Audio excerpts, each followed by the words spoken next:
Dad said, when you get involved in campaigns, whether it be municipal government, city council, or mayor, or state rep, or lieutenant governor, really the people that support you, that hold the signs, that do the mailings, that make the phone calls, they are family. And I know there's great sincerity when Mr. Driscoll says this is about family, because you don't get elected alone. It starts with your wife and your blood family, but then it grows, and so it really is an incredible affirmation. So almost 80% of the vote, I think that speaks to the quality of individual that Joe is, and the people of Braintree clearly know that.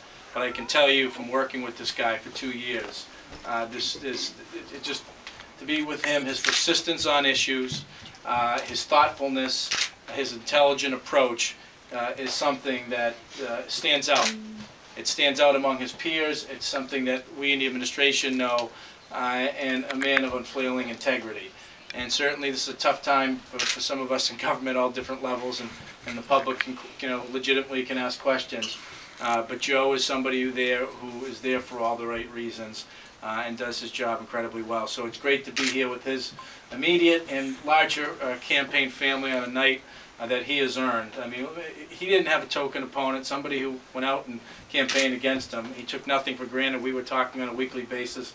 He was out doing doors because he knows this is about a trust and making the case, and you're going to ask. So it's great to be here with all of you on Joe for a great night. We look forward to working with him for another 2 years and delivering for Braintree and the Commonwealth.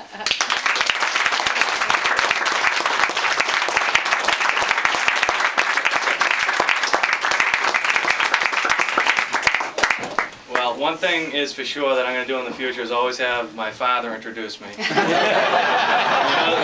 you're going to hear some nice things. I appreciate that. Thanks, Dad. And I want to thank Lauren for being my partner in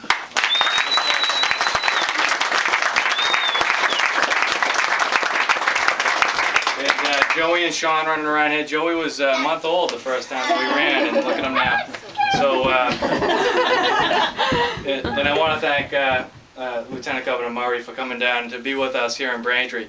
He really has paid a lot of attention to the issues that I've talked to him about in our town, and that means a lot to me. He's been there when we've asked him for things like the sound wall in East Braintree and other projects that I've talked with him about. He really has an open door policy.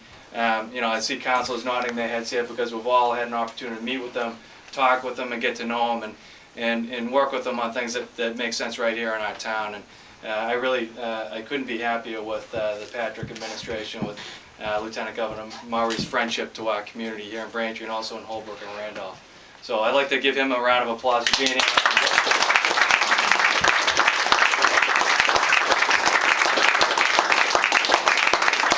He taught me that a certain school teacher in Worcester named John Adams actually came from Braintree.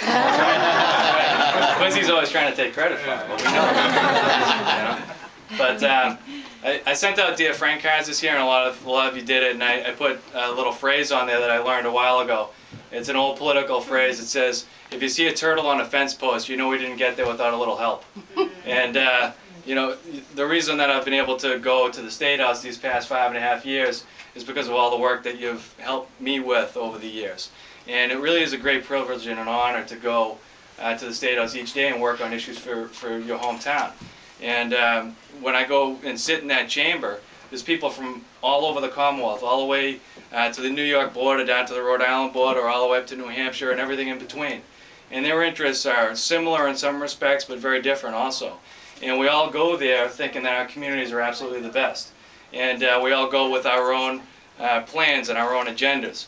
And it's great to learn about other places, and it's great to learn how these reps feel about their communities. But I really do feel, having the opportunity to be there now for 3 terms, that Braintree, Holbrook, and Randolph take a second seat to nobody. We have such a special community here in Braintree. We have great schools. We have a great business base. We have great neighborhoods. And that goes for Holbrook and Randolph as well. And the reason why that we have that is because we've had great volunteers in government over the years. And they really are volunteers, the selectmen, the school committee members, the finance committee members, the people who work in town hall. With the people who have built this community, put in place the assets that make us competitive and make us such a great place to live. And that's why people continue to move here and move in and revitalize the town and instill a new pride in it. And when I go and I sit in that chamber, I really do feel very proud of Braintree and our hometown. And it's that sense of pride really that drives me to try to get even more assistance and more attention for our community. So this is really, I think, a very special election. I know it's a very special election for me. I really appreciate the work that you did to help me earn another 2 years. And I wanted to have the party here at the house this year because for me it really was a very personal race, and I wanted all of you to share in the victory. And so I thank you so much for everything you've done over the last few months for me, over the last several years. And I'm really looking forward to the next couple of years. It's going to be difficult. The economy has gotten difficult. But I really do believe that all the councilors here, the school committee members, the people who work in the town halls, we're going to get through this, and we're all going to work together. And that's going to be special too. That's going to be a special experience because with every challenge also comes an opportunity. And we're going to get through this, and we're going to do it together. And that's going to be a special experience for all of us as well. So thank you for being here. Thank you for your work. And let's hang around for a while. This isn't a hall. Nobody's going to kick us out of here.